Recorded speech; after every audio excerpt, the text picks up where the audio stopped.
Here's something that'll genuinely mess with your head for a second, mate. Australia has some of the highest salaries in the world. We rank ridiculously high for household income, our minimum wage is way above most countries, and on paper, Australians should be doing pretty bloody well financially. But then you actually talk to people earning good money, even people on six figures, and most of them say the exact same thing. Yeah, we're basically just getting by. Honestly, that's weird.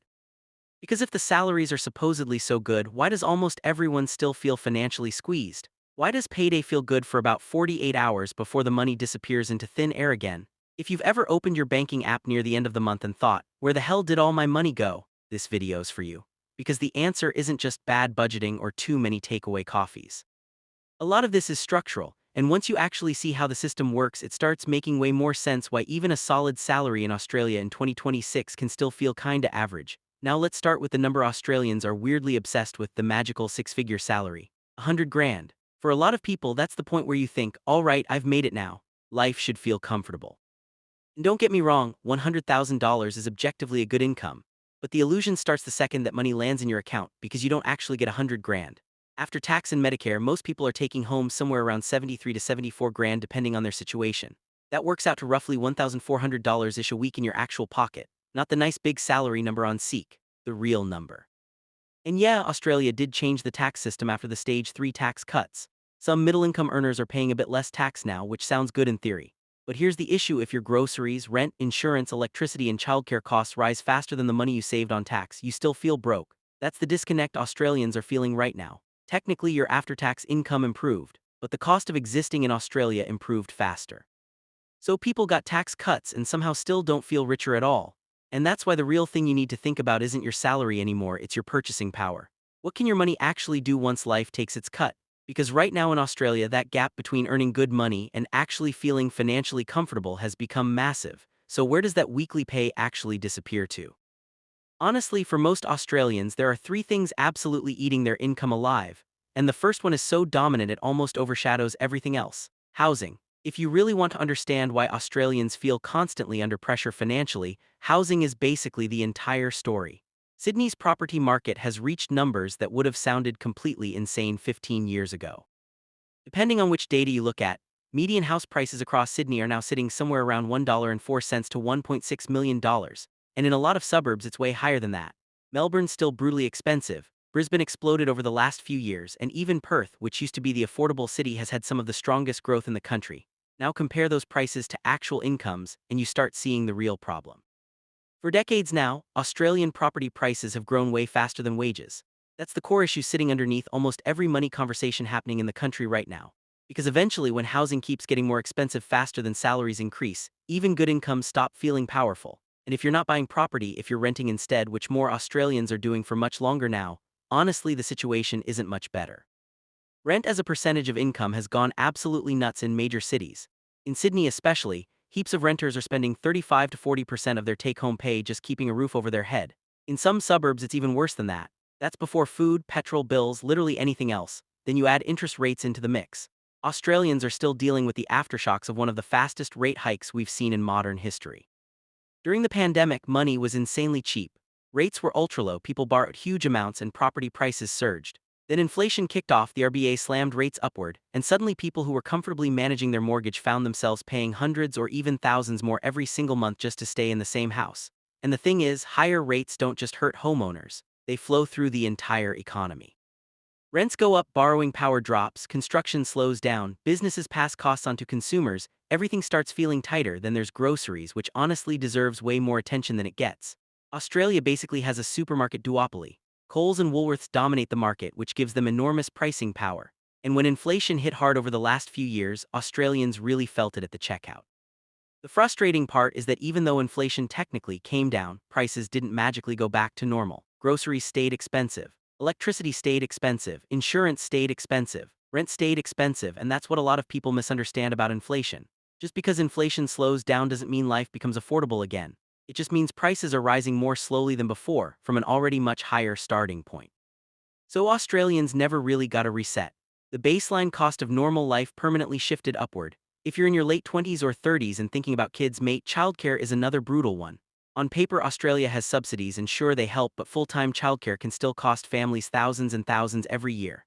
For some households, especially with two kids, the maths becomes genuinely depressing. There's even this thing researchers talk about called the childcare cliff, where the second income earner looks at childcare costs versus what they actually take home after tax and realizes they're basically working just to pay for childcare. That's not bad planning, that's a system problem. Healthcare quietly drains money too.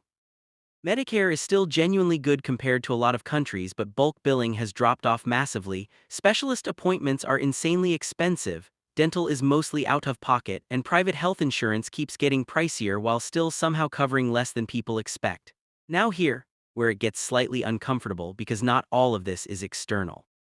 Some of it's psychological too. Australians absolutely deal with lifestyle creep even if they don't realize it. When you earn 60K, certain things feel luxurious. Then you earn 90K or 120K dollars and suddenly your standards shift without you noticing. The suburb you used to like doesn't feel good enough anymore. The car starts feeling old. Holidays become more expensive. The renovations start. And individually, none of those decisions seem crazy.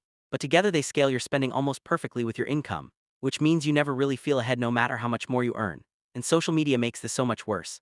Constantly seeing people your age posting Europe trips, new SUVs, renovated kitchens, and investment properties does weird things to your brain. Even when you logically know people are only posting the highlights, part of you still compares your life to theirs. Australia has this really strong keeping up culture, especially suburban Australia, and heaps of people are spending money they genuinely don't have just to maintain the appearance of doing well. There are also a few structural things quietly making life harder that almost nobody talks about enough. Superannuation is one of them. On paper, loads of Australians technically have wealth sitting in super. Maybe 80K dollars, maybe 150K dollars. But you can't touch it until you're older, so psychologically it doesn't feel like wealth when you're struggling with cash flow right now. HECS debt is another massive one. A lot of Australians in their 20s and 30s are carrying uni debt, and for years it felt manageable because indexation was low. Then suddenly HECS got indexed massively with inflation, and people watched their debt jump by thousands overnight even while they were making repayments. That was a massive shock for a lot of people. Then there's bracket creep, which sounds boring but quietly hurts Australians over time. Basically, as wages slowly rise with inflation, people get pushed into higher tax brackets even though they're not actually richer in real terms. They're earning more dollars, but those dollars buy the same amount of stuff. So without regular tax bracket adjustments, the government ends up taking a bigger slice anyway. And honestly, the hidden costs of adulthood in Australia are just brutal now.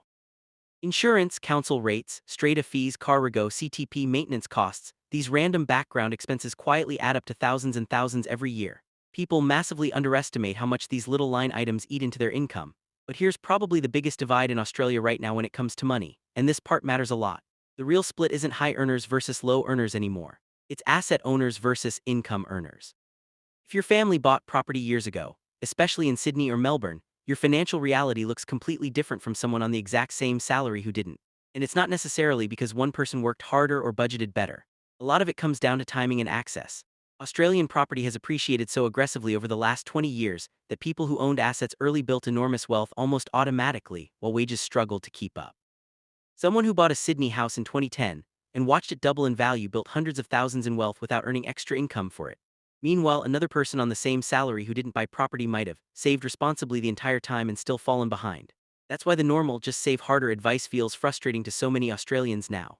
Because in this country, wealth creation has often been driven more by asset ownership than by income itself. And honestly, that changes the whole conversation around financial independence. In Australia today, getting ahead usually requires some combination of owning appreciating assets, investing outside super where you can actually access the money, and increasing income without letting lifestyle inflation consume all of it. That's the real game now. So here's the main thing I want you to take away from all this. If you've been feeling financially behind lately despite working hard, earning decent money, and trying to do the right thing, you're not imagining it. The pressure is real. Housing costs are real. Cost of living pressure is real. Wage growth not keeping up properly is real. Australians genuinely are dealing with a much harder financial environment than they were a decade or two ago, especially younger people trying to establish themselves now. That doesn't mean there's no hope or no solutions. But it does mean you need to understand the reality you're operating, and instead of just assuming your salary number should automatically make you feel comfortable. And honestly, one of the best things you can do is calculate your real hourly rate, not your salary divided by work hours, your actual take-home pay after tax, after transport, after childcare, after all the unavoidable costs divided by the actual time and energy your job consumes. That number can be genuinely eye-opening. And secondly, start thinking in terms of assets instead of just income. Because over long periods of time, assets compound differently to wages. That's one of the biggest financial lessons Australia quietly teaches people. Anyway, mate, I genuinely want to know, what's the biggest thing draining your salary right now? Rent, mortgage, groceries, childcare. Drop it in the comments because I'm making more videos around this topic, and honestly, the best ideas usually come straight from you guys. If this video made you think a bit differently about money in Australia, share it with someone who needs to hear it, and I'll catch you in the next one.